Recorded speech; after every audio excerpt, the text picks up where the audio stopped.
Bom dia, boa tarde, boa noite. Pessoal, continuando agora aqui sobre as prisões, né? Ontem nós falamos sobre, na verdade foi hoje, né, que foi de madrugada, falamos sobre as prisões temporárias. Agora nós vamos falar sobre as preventivas, tá? Não se esqueçam de dar uma olhadinha lá no vídeo da prisão temporária. Não que seja o intuito de prisão temporária, tá? Mas é porque lá vai ter vários detalhes que eu vou relatar sobre questão de temporária, de flagrante, né? Alguns detalhezinhos delas que é bem importante, porque na verdade em si, o que uma banca e o que você pode confundir mesmo vai ser aqui acolá quando que pode se intervir uma preventiva, quando que pode uma temporária, né? Diferenças, né, do flagrante que eu ainda irei falar, né? Então hoje vamos passar rapidinho aqui sobre a prisão preventiva, tá? Que é um tipo de prisão cautelar, né, provisória. E como nós já falamos, né, na aula passada, né, ela não tem tempo limite, né? Ela segue a regra dos 90. Ela pode ser aplicada tanto na persecução penal, né, tanto ali na parte do inquérito, tanto na parte da ação, né? Ela só não vai ser aplicada ali na parte da penalidade, né? Porque ali a pessoa já vai estar presa, né, cumprindo pena, ou vai estar solta, liberdade, né? Vai estar sendo, vai ter sido declarado inocente. Então vamos lá, passar rapidão. Ela vai do artigo 311, né, até o 316. De regra, vamos dar uma passadinha no 317 também, porque é pequeno. Então vamos lá. Artigo 311.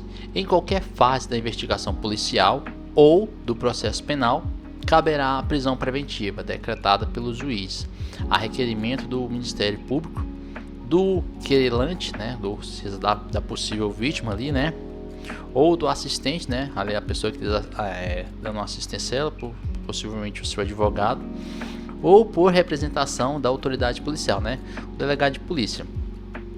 Qualquer um desses três, né, deixa eu ver, requerente, Ministério Público, Ministério Público, requerente, assistente, qualquer um desses quatro aqui vão poder pedir, né, a prisão preventiva. Quem não pode fazer a prisão preventiva, que vai ser a diferença aqui do pacote anticrime, vai ser o juiz. O juiz ele não vai poder decretar de ofício, porque antigamente ele poderia, né? Antigamente ele podia, na verdade, né? Nos probleminha de português, mas português não é comigo. Antes do pacote anticrime, né, ele podia, né, fazer de ofício essa decretação. Hoje ele não pode mais, tá? Ele pode de ofício revogar, tá? Revogar de ofício ele pode. Se algum momento ali chegar a provas em que elucidem, né, a um dos casos ali que ocorreu, fazer essa prisão preventiva, ele pode de ofício, né, revogar, mas de ofício decretar não. Então, é esse detalhe aí desse artigo 311, né, as pessoas que vão pedir, né, querelado, eu já falei, né, é a vítima, né, pode pedir, o querelado pode pedir a prisão sobre o querelante, né, pode pedir a prisão sobre o querelado, né, querelante é a pessoa, entre aspas, que está sendo vítima, né, querelado vai ser possível criminoso. Possível, por que eu estou falando possível? Porque isso aqui se trata-se de uma ação judicial ou de um inquérito, tá? De um andamento aqui. Nesses casos aqui, a pessoa, no final do trânsito julgado, pode ser decretada inocente, tá? Então, eu não posso falar em possível réu, sendo que a pessoa ainda tem o direito de defesa, inclusive de se defender e no final mostrar ser inocente, tá? Artigo cadê? 302 vai ter um pouquinho de coisinha aqui, tá? Então, artigo 302. A prisão preventiva poderá ser decretada como garantia da ordem pública, de ordem econômica, por conveniência da instrução processual criminal ou para assegurar a aplicação da lei penal, quando houver provas da existência de crimes e indícios suficientes de autoria e de perigo gerado pelo estado de liberdade do imputado. Duas coisas sobre esse artigo aqui. Ele está falando uma das coisas onde vai poder se pedir a prisão preventiva, tá? Ele vai pedir, prisão preventiva poderá ser decretada como garantia da ordem pública, né? Vamos supor, o cara fez crime, ele cometeu um crime, e aí não foi decretada, e o cara ainda continua cometendo crime, pode pedir, né, uma prisão preventiva de ordem econômica. O cara ainda continua roubando, continua fazendo estelionato, né, por conveniência.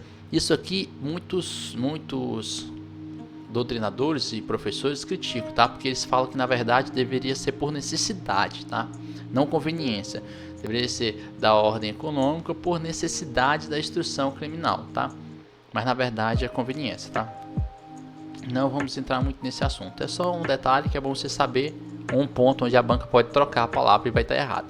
Por necessidade da instrução criminal, ou seja, o que seria necessidade da instrução criminal? O cara tá solto e ele tá ameaçando as testemunhas. Ó, vagabundo, se tu for falar lá que fui eu que fiz esse crime, ou seja, ele tá ameaçando as testemunhas, tá ameaçando a vítima, ou seja, ele tá fazendo de tudo para inverter a elucidação do caso, da instrução criminal, ou para assegurar a aplicação da lei penal. Vamos supor, ele não tá intimidando as vítimas, mas percebe-se que ele vendeu o carro, vendeu fazenda, né?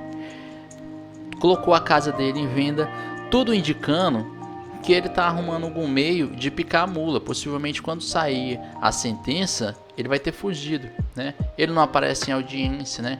Então, tudo indica que quando sair a sentença, não vai ter como. Então, para assegurar a aplicação da lei penal, né, pode-se pedir uma preventiva também. Quando houver provas da existência do... Agora aqui, quando que vai pedir, né? Quando existir a prova da existência de crimes e indício suficiente de autoria e de perigo gerado pelo estado de liberdade do imputado. Você não vai pedir uma prisão preventiva pelo um cara que você não sabe. Ah, não, eu quero pedir uma prisão preventiva desse cara aqui que eu acho que foi ele, eu não tenho certeza. Aí você deixa o cara preso lá 6 meses. Aí depois, agora que eu vi, não era ele. Não, tem que ter materialidade concreta. O que seria uma materialidade concreta? Esse cara aqui, ele me mandava várias mensagens ameaçando, testemunhas viram ele no local, tem vídeo do carro dele no local, sabe? Tem que ter materialidade bem bruta, bem, como que eu posso falar? Quase certeza. Até mesmo para você não praticar uma injustiça, né?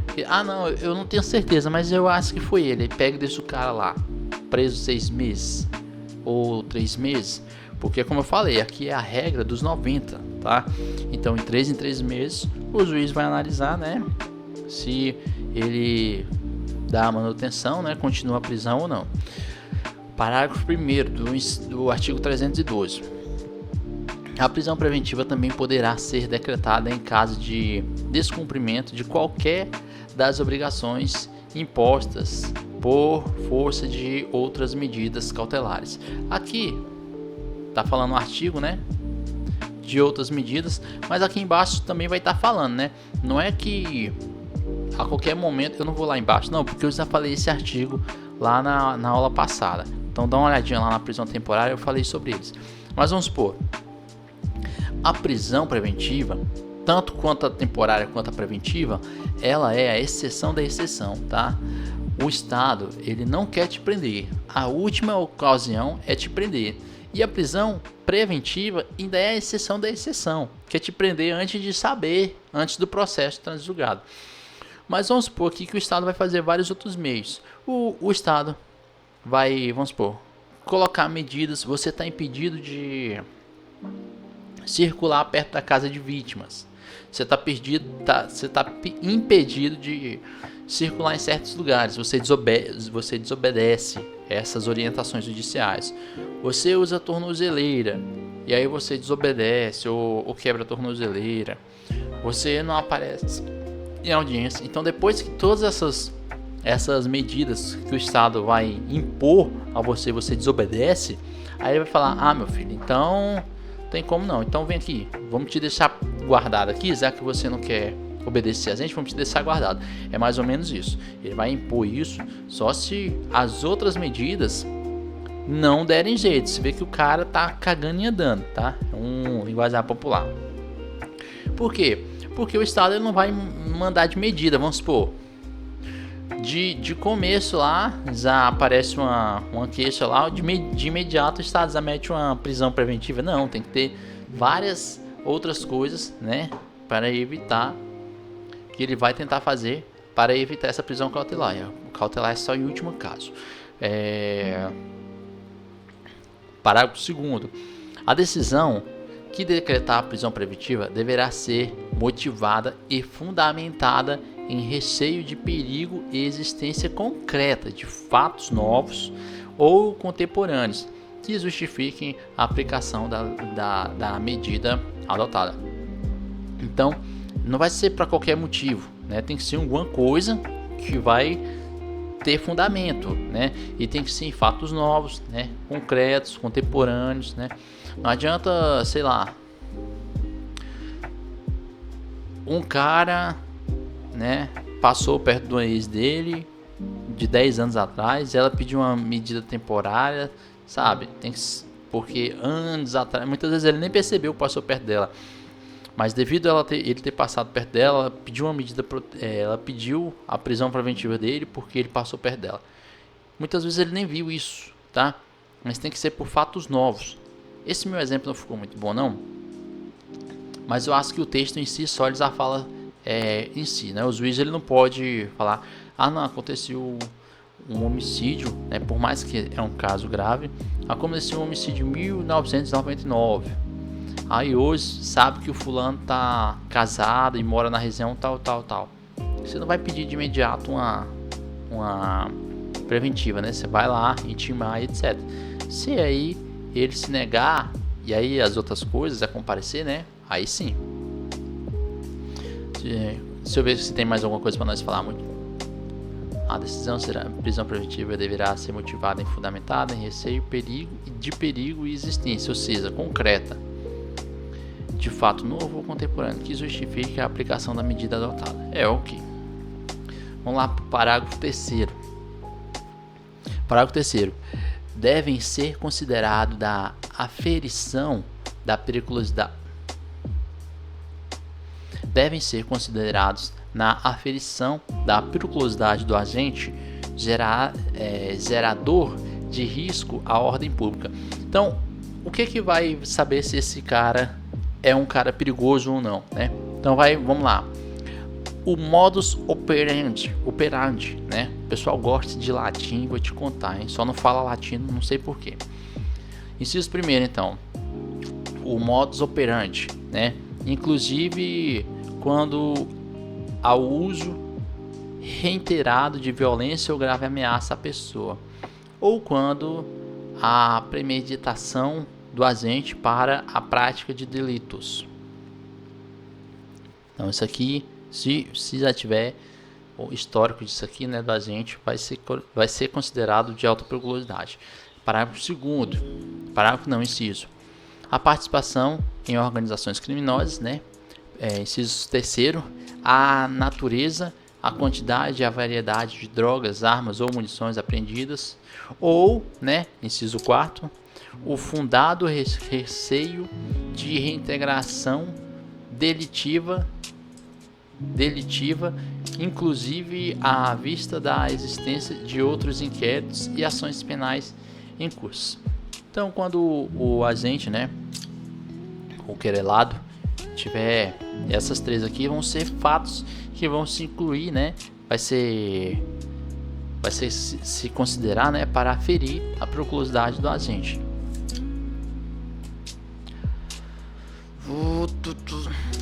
Parágrafo 4. É incabível, olha aqui, ó, de novo, é incabível, tô falando porque isso aqui é muito fácil a banca trocar esse N e colocar assim, ó, é cabível a declaração, sabe? Então vamos lá, de novo, parágrafo 4. É incabível a declaração da prisão preventiva com base em alegações de gravidades abstratas do delito, devendo ser concretamente demonstrados a periculosidade do agente e seus riscos à ordem pública, à ordem econômica, a regularidade da instrução criminal e a aplicação da lei penal, conforme o caso. Isso aqui é o que? Muitas vezes o juiz ele pedia, né? Segundo o pessoal, isso aqui não era tão comum, mas poderia haver também. Muitas vezes o juiz ele pedia uma preventiva e quando ele tem que fundamentar, porque todas essas preventivas aqui o juiz tem que falar por que ele está pedindo, não é só, não, decretei, por que não, porque eu quero. Não é assim, tem que fundamentar. E não é só fundamentar, você tem que fundamentar alguma coisa cabível, não é fundamentar tipo assim, eu fundamento que decreto a prisão preventiva do fulano tal, devido ao artigo tal, por crimes, sei lá, de tráfico de drogas, devido isso ser uma mazela à sociedade que ataca, sabe? Parece que está enchendo linguiça de redação, tá? Isso aqui ele tem que ser direto ao crime, se tem nexo, né? Tem nexo e ser óbvio, né? Não pode ser uma coisa relativa, sabe? Devido a incapacidade da sociedade evoluir, essas coisas assim, tem que ser alguma coisa concreta. Não sei se eu fui bem claro nisso aqui, tá, gente? Vou falar novamente só para ser bem claro. A fundamentação do juiz tem que ser óbvia, né? E tem que ser lógica. Ele não pode ficar enchendo linguiça da palavrinha bonita.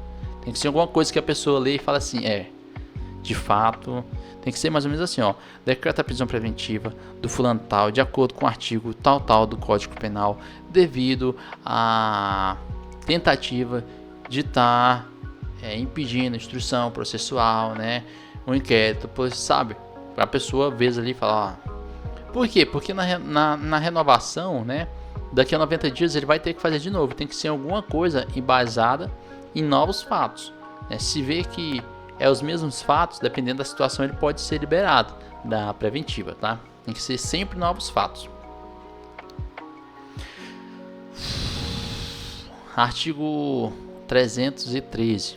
Os termos do artigo 312, né, que é o que nós acabamos de falar lá em cima, será admitida a decretação da prisão preventiva nos crimes, aí vamos lá, inciso primeiro, nos crimes dolosos punidos com pena privativa de liberdade máxima superior a 4 anos, tá? Então, a pena ali tem que ser mais de 4 anos. Ele não está falando que é igual ou superior, tá? Quando for igual a 4 anos, ele fala com pena igual ou superior a 4 anos. Aqui ele está deixando bem claro, com pena de liberdade, né? Privativa de liberdade superior a 4 anos. Então vamos supor, 4 anos em um dia é superior a 4 anos, tá? 4 anos, não, 4 anos não vai caber aqui, tá? Então crimes que seja superior a 4 anos. Vamos supor, uma ameaça não vai caber prisão preventiva, tá? Porque crime de ameaça não é, a penalidade dela não é superior a 4 anos. Crime de furto simples, também não, porque se eu não me engano, deixa eu ver aqui, não vou ver não, mas se eu não me engano, crime de furto simples, eu acho que ele é de 1 a 4 anos, tá? Ele não é superior a 4 anos, ele é até 4 anos, então não vai ser cabível. Agora, o furto qualificado, sim, é furto mediante explosivos, furto, no caso, planejado, né, que vai ser o qualificado ali. Então, dependendo ali da situação ali, aí sim vai ser. Inciso segundo, se tiver sido condenado por outro crime doloso. Pessoal, vocês podem ver aqui que ele está falando sempre crime doloso, né, não é crime culposo. Se tiver sido condenado por outro crime doloso, em sentença transitada e julgada. Sentença transitada e julgada, não é sentença que ainda está em andamento, não. Sentença transitada e julgadas. Ressalvado dispostos do inciso do artigo 70. O que é isso aqui?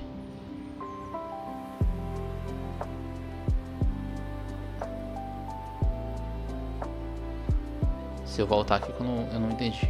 Inciso 1 do caput do artigo 64. Vamos lá, artigo 7. Inciso 1. Se o agente menor de 21 anos na data do fato ou maior de 70 anos na data da sentença, salvo se o crime envolver violência sexual contra a mulher. Isso aí. Então, salvo isso aí, né? Se tiver sido condenado por outros crimes dolosos, né? Em sentença transitada julgados, ressalvado esse aí que eu acabei de ler para você. Inciso 3º. Se o crime envolve violência doméstica e familiar contra a mulher, criança, adolescente, idoso, enfermo ou pessoa com deficiência, para garantir a execução da medida protetiva de urgência, né? Então uma pessoa está cometendo crimes ali, vamos supor, um crime de ameaça, a pessoa não dedurar ele, vamos supor, um crime contra a criança, o cara é um padrasto, abusou sexualmente da criança e está ameaçando a criança, para a criança não falar que houve relação sexual, né? Ou enfermo. E lembrando aqui também, ele fala aqui, ó, se o crime envolve violência doméstica contra a família ou contra a mulher. Isso aqui não é só Maria da Penha não, aqui, ó. Contra a família, mulher, contra adolescente, criança e adolescente, né? Aqui já é o Estatuto do ECA, contra idoso, Estatuto do idoso, contra enfermo ou pessoas doentes com deficiência. E aqui vai envolver algumas coisas, né? Como Código Penal e Estatuto da pessoa com deficiência também, para executar a execução das medidas provisórias de urgência, tá? Você vê se tem mais. É isso aí, acabou. Então, vamos lá para o parágrafo 1º, tá? O parágrafo 1º está falando o seguinte: também será admitida a prisão preventiva quando houver dúvidas sobre a identidade civil da pessoa ou quando esta não fornecer elementos suficientes para esclarecê-la, devendo o preso ser colocado imediatamente em liberdade após a identificação, salvo se houver hipótese de recomendação da manutenção da prisão. O que é isso? Vamos supor, me param na rua e eu sou o Fernandinho Beiramar, cara, alto periculosidade, tendo uns 300 mandatos de prisão. Eu tô dando só por hipótese, tá, gente? Eu não sei se isso é verdade não, só por motivos de hipótese. E aí o policial me para e eu tô sem documento. Você fala, como é seu nome? Eu falo, não, meu nome é Lucas. Tem mandado de prisão? Não, tenho não. Sou crente da Assembleia de Deus. Aleluia. Entende? Ou seja, eu não tenho identidade civil. Como é que eu vou comprovar que eu sou o Lucas, sendo que eu não tenho nem o Lucas? Sendo que na verdade eu nem sou o Lucas, na verdade eu sou o Fernandinho Beiramar. Então, nesse caso aqui, né, a autoridade, a polícia, né, polícia administrativa, né, polícia militar, polícia GCM, qualquer tipo de polícia, poderá me encaminhar, né, a qualquer delegacia normal, né, geralmente ela é as que estão ali de plantão, só para confirmar minha identidade, tá? Ó, esse cara aqui diz que é essa pessoa, só que não tem identidade. Ele diz que é essa pessoa, só que ele não sabe o CPF dele, para nós pesquisar, não sabe o RG, tá? Lembrando também que tem uma lei 5.555, que ela também fala sobre essa obrigação de portar documento, tá? Na internet tem muitos caras que falando que não precisa não, que você não precisa estar carregando documento. É mentira, tá? Existe uma lei para isso. Existe uma lei, deixa eu ver até aqui. Porque muitas vezes a gente vai nessa, não, o policial que te encaminhar por não sei o que é abuso de autoridade. Sendo que na verdade só vai ter abuso se não tiver lei, né, para isso. Se tem lei, lei 555. Lei complementar, lei federal.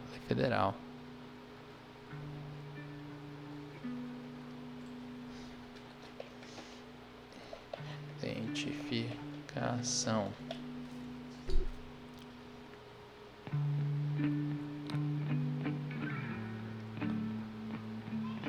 Ou eu errei, né? resolução, dispõe sobre o registro e licença ou lei complementar.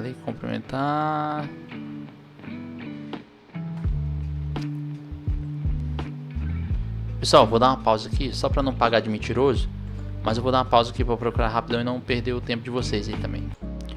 Voltei. E pessoal, eu confundi na verdade a lei, a IA até me falou aqui, né? Na verdade a lei 5.553, tá? Mas na verdade ela vem falando sobre retenção de documentos do funcionário ou particular que retém documentos ali. É uma lei pequenininha, ó. Muito boa mesmo, muito boa. Leia ela, porque muitas vezes a gente pode cometer esses crimes aqui. Ela vem falando aqui o crime da pessoa que retém documento ou que não aceita documento. Dê uma lidinha aqui, é muito boa, pequenininha. Ou então dá print aí, ó. Dá print ali aí, é coisa rápida. Mas na verdade a questão aqui é o seguinte, ela vai estar aqui, tem uma lei específica para isso, só que eu não encontrei ela aqui, tá? Mas vai estar na lei de contravenções penais, né? Que é o civilmente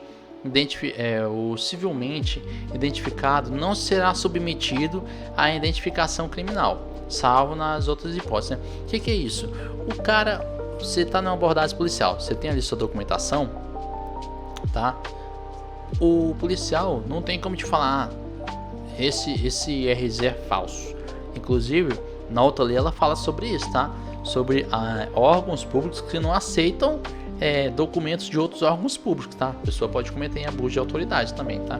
Se é um órgão público, foi emitido pelo Polícia Civil, foi emitido por outro órgão. Outros órgãos públicos e privados têm a obrigação de aceitar. Eles só não precisam aceitar se for órgãos privados. Mas tá ok. Você não vai ser submetido a isso, tá? Agora, se você não tem identificação nenhuma e por muitas vezes você não sabe seu RZ, eu mesmo não sei meu RZ, eu sabia o meu RZ do Pará, tá? Só que há muito tempo, né? Esse RZ acho que já foi invalidado ou não sei, eu acho que não, no Pará. Só que eu tenho um novo RZ, então esse novo número eu não tenho. Tem gente que não sabe o nome do RZ, tem gente que não sabe o número do CPF, tem gente que muitas vezes não sabe nem o nome da mãe completo, tá? Muitas vezes sabe o nome, sobrenome, mas não sabe o segundo sobrenome, o terceiro sobrenome, não sabe os outros. Então, dependendo da situação, se você não tiver documentação suficiente, o policial ele pode achar que você está mentindo e te levar assim para uma delegacia para saber se isso é verdade. Tá aqui na lei de contravenção penal, tá? Na verdade, minto, gente, minto. Aqui é o artigo 5º, tá? O artigo 5º, né? Tá falando aqui que o civilmente identificado não será submetido à identificação criminal, salvo em outras hipóteses, tá? Artigo 5º. Aí nós temos a lei aqui de contravenção penal, que tá falando aqui, ó, o recusar de dados sobre a própria identidade ou qualificação. Então, no artigo 68 está falando o seguinte: recusar a autoridade quando por estas justificadamente solicitados ou exigidos dados ou identificação concernentes à própria identidade, estado, profissão, domicílio e residência. A pessoa se nega ali. Aí tem a multazinha aqui, tem outras coisas aqui. Incorre na pena de prisão simples ou de 1 a 6 meses ou tal, contos reais, se o fato não constitui infração penal mais grave. Quem nas mesmas circunstâncias faz declaração inverídicas a respeito de sua identidade, pessoa, estado, profissão, domicílio. Mas, gente, aqui nós vamos ter que usar o discernimento simples. Se você é policial, tenta imaginar, pô, William, mas eu não sei completo, meu RZ completo, nem só sei meu nome completo. E eu não tenho um documento com foto. Tenta imaginar se fosse você como policial, você fala, tudo bem, seu nome? Não, meu nome é Lucas Torre Ferreira. Não, seu RZ. Eu não sei. Tem documentação aí? Não. Cadê carteira de trabalho, identidade, carteira CNH? Não tenho nada. Tá. Qual é o nome da sua mãe? É Maria José. Maria José de quê? Eu não sei o restante. É só Maria José, meu amigo. Tanto de Maria José que tem aí.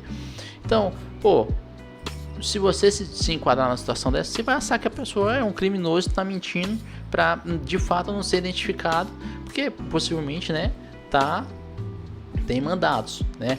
E aqui esse parágrafo primeiro aqui tá falando isso, né, do Código de Processo Penal aqui na Lei de Prisão Preventiva. Também será admitida a prisão preventiva quando houver dúvidas sobre a identidade civil da pessoa ou quando esta não forem elementos suficientes para esclarecê-la, devendo o preso ser imediatamente liberado após a identificação. Aí o que acontece? Você vai para a delegacia, entre aspas, você não está nem preso, tá? Mas você vai ser conduzido. É porque aqui ele está dando uma intenção de preso, mas tá lá. Aí pegam sua impressão digital. Aí daqui a pouco sai lá. De fato ele é o Lucas Ferreira, a mãe dele é tal, viu que você falou a verdade. Você vai ser imediatamente liberado. Tá? Agora vamos supor, não, de fato ele é o Lucas Ferreira, tal, e consta aqui 2 mandatos de prisão. Aí tá falando o seguinte, ó. Se de fato você foi investigado, se de fato você passou sua identidade verdadeira, mas aqui, ó, salvo-se outras hipóteses, recomendar a manutenção da medida. Aí você vai continuar preso, né? Porque você estava sendo procurado. Tem muita gente que acontece isso, gente. Tem muita gente que vai na delegacia dar parte, né? Vai dar parte de um roubo, vai dar alguma queixa, né? E chegando lá na delegacia, quando o policial vai pegar os dados para qualificar ela, descobre que ela tem mandado de prisão alimentícia, mandado de alguma prisão, de alguma outra área, né? É muito comum isso, tá? Às vezes não é nem porque a pessoa é criminosa, às vezes é até mesmo porque o sistema não deu baixa. Eu já vi isso. Eu já vi um cara que muitas vezes foi preso na fronteira, dizendo que estava sendo preso por prisão alimentícia. E aí a própria mulher dele falou, não, mas isso não existe, né? Na época, há 10 anos atrás, tinha solicitado isso e estava pendente. E aí ele até já tinha voltado com a mulher dos filhos dele, só que na justiça lá não tinha dado baixa ainda, por algum motivo, não tinham dado baixa. E aí ele foi preso por isso, até esclarecer, né, o fato. E aí eu tô enrolando demais nisso, vamos pular logo para a próxima aí. Parágrafo 2º. Não será admitido a declaração da prisão preventiva com a finalidade de antecipação de cumprimento de pena ou como decorrência imediata de investigação criminal ou de apresentação ou recebimento de denúncia. Isso aqui é o seguinte, a prisão preventiva ela tem que ser justamente naquelas medidas que a gente falou. A pessoa tem que representar risco à sociedade, tem que ser um crime grave, tem que ser uma coisa. Não é que a pessoa... Isso aqui, eu vou lhe falar por que colocaram isso aqui. Isso aqui é o caso Lula, tá? Devido ao Moro, né? Devido a condenação do presidente Lula, naquele caso lá, se não me engano, 2017, né? Ele foi condenado em segunda instância. E aí tinham condenado ele à prisão.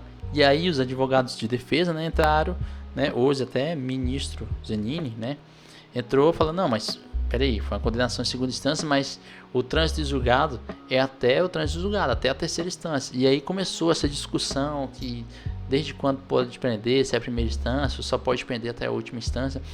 E aí começou esse negócio aí, eu não vou entrar nessa briga, que nem eu sei como é que tá isso hoje, se pode ou não pode. Sei que tá falando assim, ó, não se admite a decretação de prisão preventiva com a finalidade de antecipação de cumprimento de pena, né? Então, não se cabe isso, ou como decorrência imediata de investigação criminal, ou de apresentação ou recebimento de denúncia. Então é isso aí, gente. Qualquer coisa aí, pesquisem mais. Artigo 315. A decisão que decretar, substituir ou denegar a prisão preventiva será sempre motivada e fundamentada. Fundamentada em quê? Vamos lá, parágrafo 1º.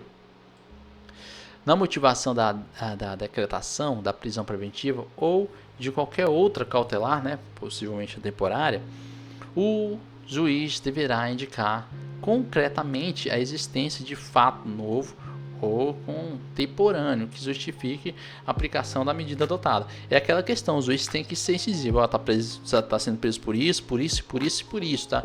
Não é, vou prender porque não tem aquela parada que nós falamos de ser linguiça, tem que ser uma coisa óbvia. Parágrafo 2º. Não se considera fundamentada quando qualquer decisão judicial seja ela interlocutória, sentença ou acordão, que aí ele vai falar aqui alguns tipos de sentenças relevantes, entende? Que é possível, que vai ser possíveis de anulação, né? Anulação de sentença, tá?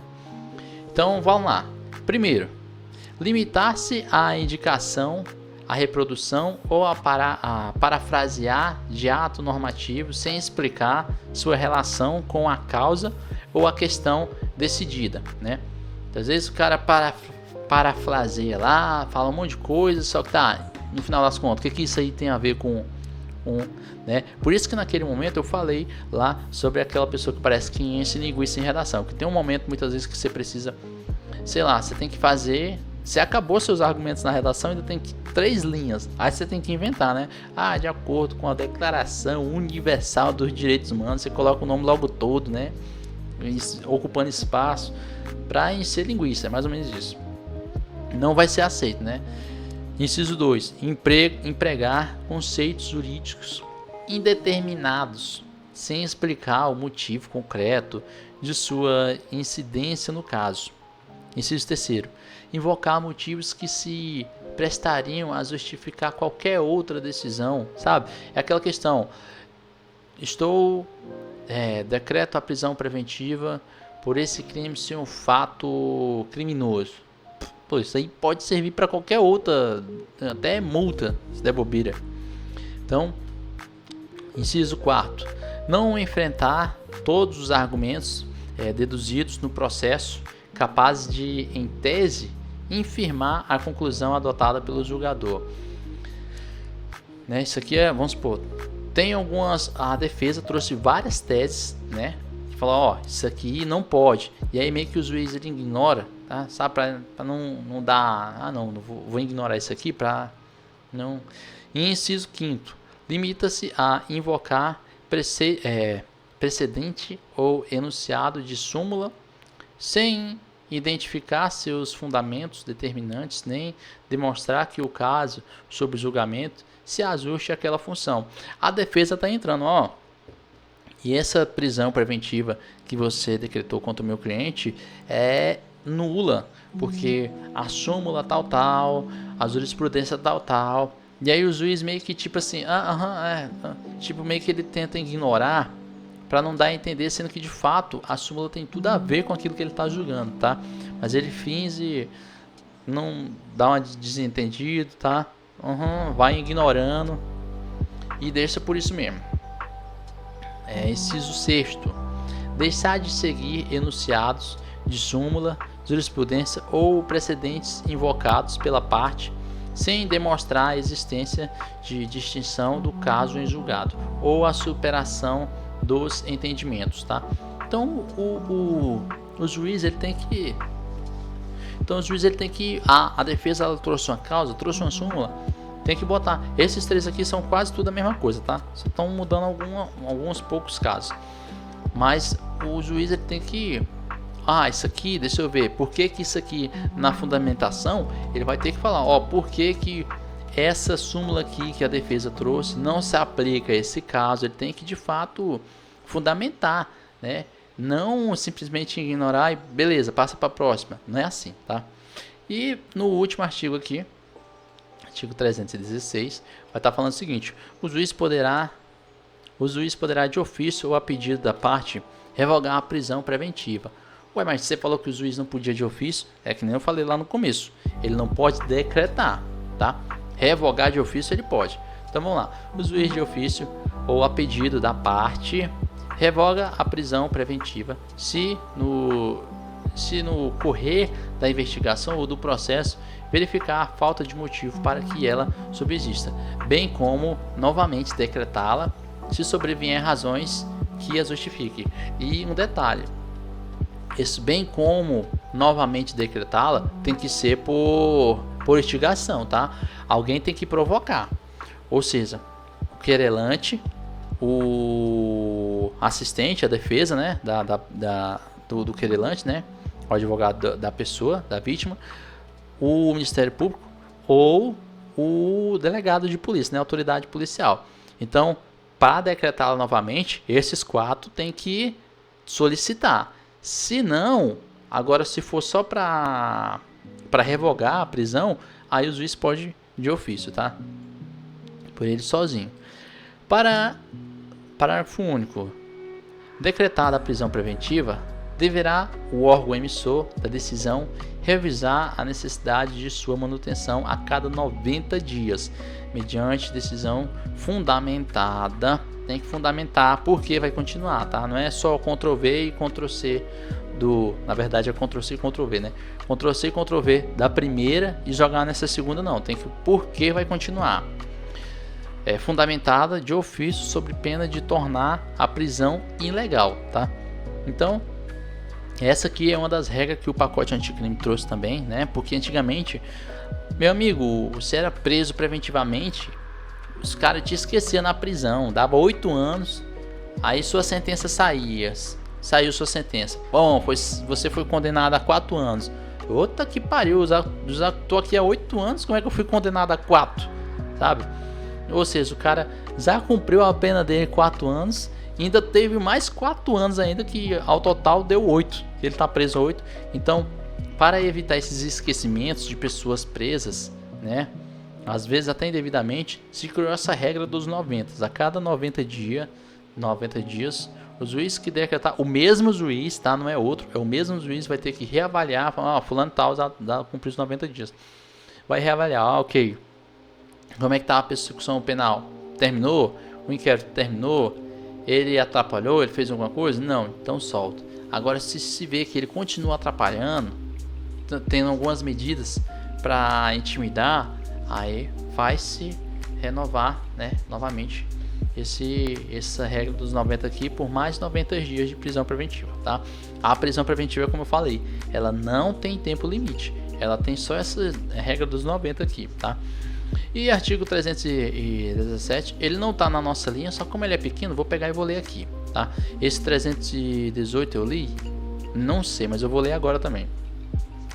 A prisão domiciliar consiste no recolhimento do indivíduo ou acusado em sua residência, só podendo dela ausentar-se com autorização judicial. Gente, tem um artigo importante aqui que eu não me lembro de ter lido ele. Se eu li, eu não me lembro. Deixa eu ver se eu... Ah, tá, esse aqui, ó. Artigo 14. A prisão preventiva em nenhum caso será decretada se o juiz verificar pelas provas constantes dos autos ter o agente praticado o fato nas condições previstas no inciso 1, 2 e 3 do caput do artigo 23 do Código Penal. Gente, isso aqui é legítima defesa, tá? Se ele vê, o cara estão pedindo uma prisão preventiva para ele, mas se o juiz constatar que essa prisão preventiva por homicídio foi na verdade uma legítima defesa, cumprimento do dever legal, né, com as causas de culpabilidade, né, aí isso não vai ser considerado, tá? Tá, vou ler novamente, ó. Isso aqui, o inciso 2, 3 e 4, vou até entrar aqui, ó. 2, 3 e 4, artigo 23, tá aqui, ó. Não há crime quando o agente pratica fato em estado de necessidade, em legítima defesa, em estreito cumprimento do dever legal, tá? Eu li aqui. Então vou ler o outro artigo aqui agora novamente. A prisão preventiva em nenhum caso será decretada se o juiz verificar pelas novas constantes dos autos ter o agente praticado o fato nas condições previstas no inciso tal, aqueles que eu falei lá, tá? Isso aqui era muito importante, que eu não me recordo de ter falado aqui, tá? Foi mal, é beber café demais, tá ligado, né? Então vamos lá, eu já falei essa aqui, da prisão domiciliar. Eu vou falar aqui dessa... Eu tô pensando aqui se eu falo ou não dessa daqui. Vou falar aqui, é rapidinho, né? Artigo 318. Pode o juiz substituir a prisão preventiva pela domiciliar quando o agente for maior de 80 anos, né? Maior de 80 anos pode trocar, extremamente debilitado por motivos de doença grave, imprescindível aos cuidados especiais de pessoas menores de 6 anos de idade ou com pessoas com deficiência. Veja que pessoas com deficiência não tem idade, tá? Não é pessoas que tenham deficiência de até 6 anos de idade, não. Ou é pessoas que tenham até 6 anos de idade ou qualquer outra de qualquer idade com deficiência. É claro também que isso vai avaliar o tipo de deficiência também da pessoa. Gestantes, né, também pode ser trocado uma privativa de liberdade por domiciliar. Mulher com filhos de até 12 anos de idade incompletos, incompletos, gente. 12 anos de idade incompletos é 11 anos, 11 meses, 29 dias, 59 minutos e blá blá blá blá. Inciso 6º. Homem, caso seja o único responsável pelo cuidado do filho de até 2 anos de idade incompleto. Não vou repetir essa regra do 12 anos incompleto não, tá? Parágrafo único. Substituição, o juiz exigirá provas idôneas dos requisitos estabelecidos nesses artigos aí que nós falamos aqui em cima aqui. Artigo 318-A. A prisão preventiva imposta à mulher gestante ou que for mãe ou responsável por criança ou pessoa com deficiência será submetida por prisão domiciliar, desde que vai ter algumas coisas aqui para ser submetida, né? Não tenha cometido crime com violência grave, ameaça à pessoa, né? Não tenha cometido o crime contra seu próprio filho ou dependente, né? Como é que você vai dar uma liberdade? Vamos supor que a mulher foi condenada por violência à criança. Aí ela vai presa à liberdade, aí depois o advogado dela pede a conversão da prisão restritiva de liberdade para uma medida de prisão domiciliar, sendo que ela vai para casa com o mesmo filho que ela, né, agrediu e foi motivo dela ter sido presa. Artigo 318-B. A substituição de que trata os artigos 18 e 18-A poderá ser efetuado sem prejuízo da aplicação comitantemente das medidas alternativas previstas no artigo 319, que é esse aqui, o próximo embaixo aqui deste código. Então, né, pode ser comutativamente, ou seja, pode ser junta, tá? Pessoal, encerra aqui a parte da prisão domiciliar, tá? Espero ter ajudado bastante aqui vocês. Faça agora, vamos fazer aqui rapidão. Deixa eu ver quantos minutos nós tem. Vixe, vou fazer 2 questões aqui só, gente. Só 2 questões aqui. Vamos botar aqui.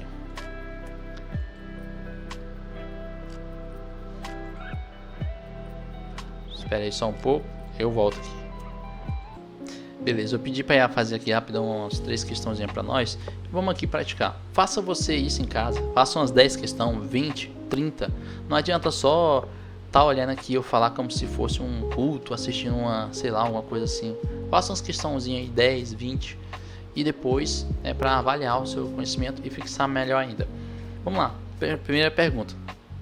De acordo com o Código de Processo Penal, a prisão preventiva poderá ser decretada com garantia da ordem pública, da ordem econômica, por conveniência da instrução criminal ou para assegurar a aplicação da lei penal, quando houver provas da existência do crime e indícios suficientes da autoria.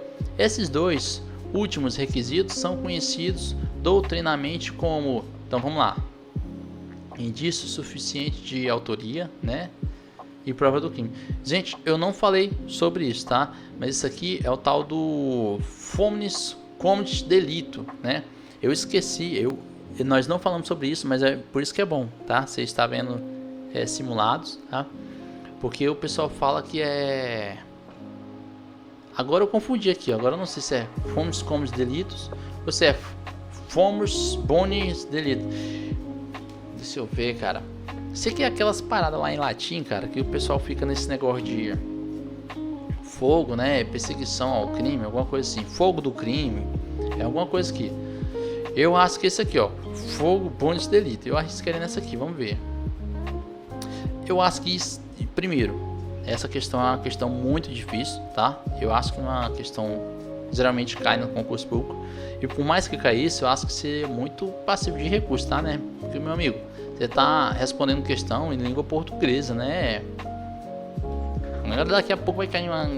Vamos lá. Mas isso aí, ó. Este termo jurídico representa a fumaça do cometimento do delito, tá? Esses 2 últimos que nós falamos aqui. Vamos lá para outro aqui. Conforme a alternativa recente na legislação processual penal, pacote anticrime, a decisão que decreta a prisão preventiva deve ser motivada e fundamentada em receio de perigo e existência concreta de fatos. E aí aqui está falando, preteriores, hipotéticos, indeterminados, novos ou contemporâneos. Isso aqui está fácil, nós já lemos aqui tanto na prisão preventiva quanto na temporária. Tem que ser fatos novos, né, e contemporâneos. Vamos lá para a próxima, tá? Ele está falando, acontece obrigatória, justificação, ausente, medida cautelar. Vamos aqui para a última aqui. A prisão preventiva não será admitida em qualquer das seguintes hipóteses, considerando a regra geral do artigo 313 do Código Penal. Aí vai estar falando lá, em crime culposo, independente, em crime culposo a gente sabe que não entra, né? Só entra, a prisão preventiva não será admitida em qualquer das seguintes hipóteses, considerada... aqui eu acho que ele quer a hipótese que não é considerada, né? A prisão preventiva não será admitida em qualquer das seguintes hipóteses, considerando a regra... aqui eu acho que ele quer... Aqui não vai ser, tá? Possivelmente vai ser essa A aqui. Em crime culposo indeterminado do tempo, não existe crime culposo. Se tiver havido dúvidas sobre a identificação da pessoa ou quando esta não for fornecer elementos esclarecidos. Isso aqui nós já falamos, né, sobre a identidade da pessoa. Se o crime envolve violência doméstica familiar contra a mulher para garantir a execução, isso aqui nós já sabemos que é verdade. Nos crimes dolosos, punidos com pena privativa de liberdade máxima superior a 4 anos. Aqui ele vai querer que não é verídica, né? Então, aqui não, de fato, está no artigo 313 do CPP. Então, vai ser a A aqui, tá? A prisão preventiva é admitida apenas em crimes dolosos, com intenção conforme o rol do artigo 313 do Código de Processo Penal. Gente, aqui finalizamos essa parte aqui, tá? Espero, faça 10, 20 dessas. Faça as 20 questões dessa. Se você acertou pelo menos 80%, tá bom, tá? Desça pra frente, mas lá na frente você volta de novo, assiste essa aula, responde mais 30 questões. William, eu tô apressado. Então, assiste essa aula, responde 30 questões, assiste essa aula de novo, responde 30 questões. Enquanto você não tiver 90% das questões acertadas, você vai fazendo isso, tá? Pessoal, muito obrigado. Ótimos estudos a todos e boa sorte.